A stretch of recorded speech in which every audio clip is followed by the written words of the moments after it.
0233111118. Yang pertama kita akan membahas tentang pengertian website.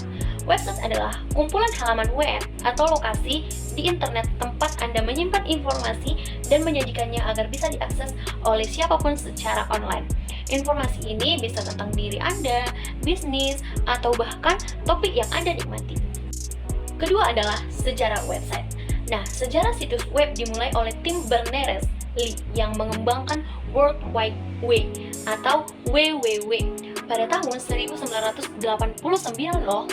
Bulan Oktober tahun 1990, tim menggagas 3 teknologi dasar untuk membangun sebuah website yaitu HTML, URL, dan HTTP.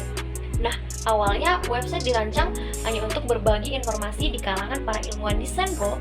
Bahkan sampai sekarang, tim melihat potensinya sebagai sarana yang digunakan oleh siapa saja untuk berbagi tujuan. Kemudian, ia merilisnya secara resmi pada 6 Agustus 1991.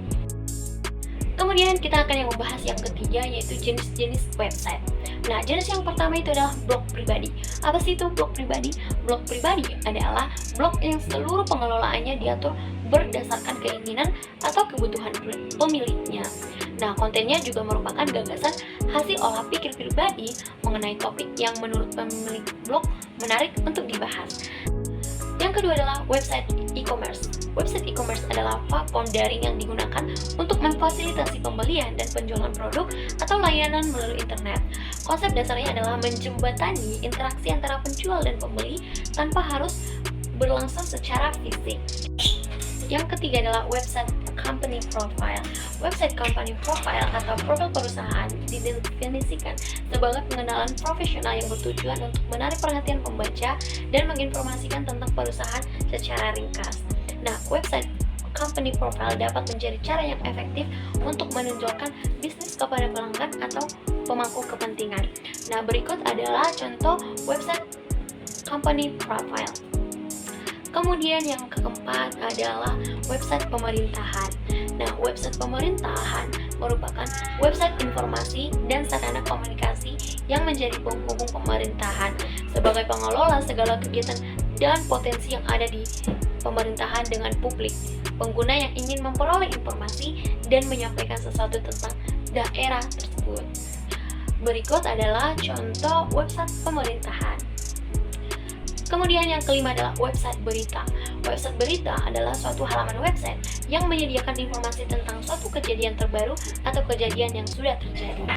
Selanjutnya kita akan membahas tentang unsur-unsur website. Nah, unsur-unsur website yang pertama adalah nama domain, yaitu domain nama, URL, Uniform Research Locator. Nama domain atau biasa disebut dengan domain name atau URL adalah alamat unik di dunia internet yang digunakan untuk mengidentifikasi sebuah website. Atau dengan kata lain, domain name adalah alamat yang digunakan untuk menemukan sebuah website pada dunia internet.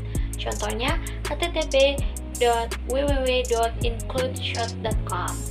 Kemudian yang kedua yaitu rumah tempat website atau web hosting.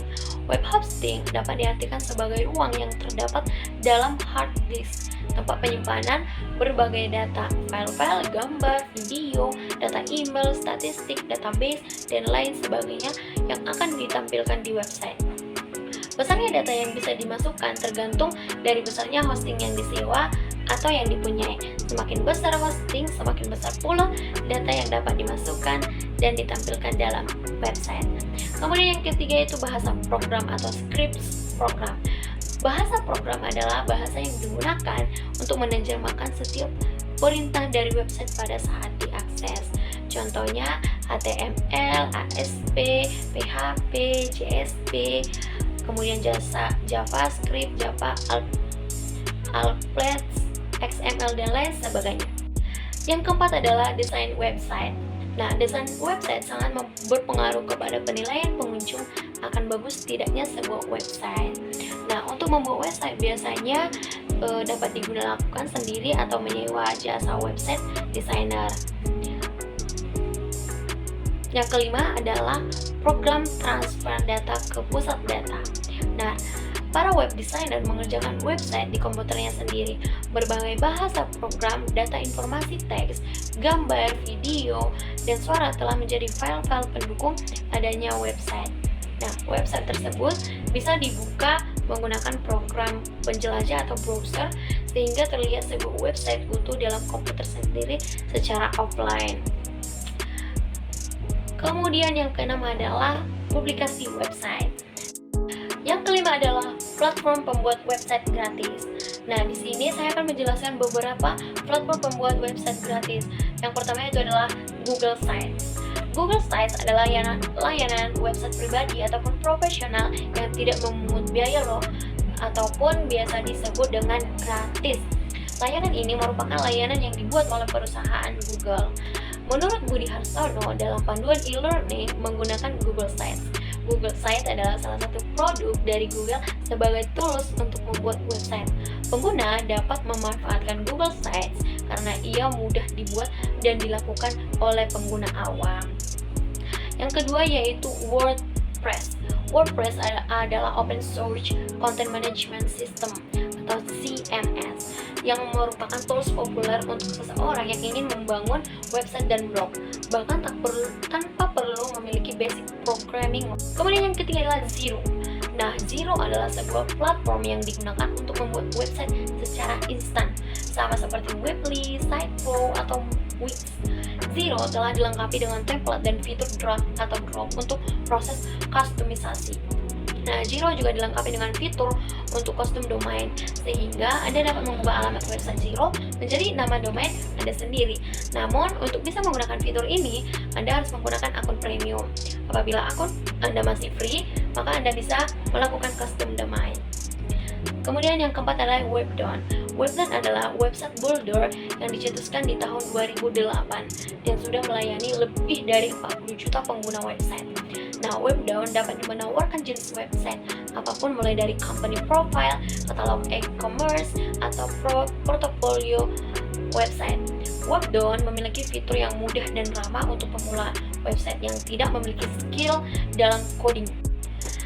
Selanjutnya adalah kesimpulan. Nah, kesimpulan dari materi ini adalah website adalah kumpulan halaman web atau lokasi di internet tempat kita menyimpan informasi dan menyajikannya agar bisa diakses oleh siapapun. Nah, website terbagi menjadi dua jenis. Pertama yaitu website statis, umumnya cukup simpel dari segi desain dan fungsionalitas dan seringkali memiliki tujuan yang juga sederhana. Kemudian yaitu dinamis. Website dinamis menampilkan konten dan tampilan yang berubah-ubah berdasarkan beberapa faktor termasuk waktu, lokasi, preferensi bahasa, dan interaksi yang pernah dilakukan pengunjung dengan situs tersebut.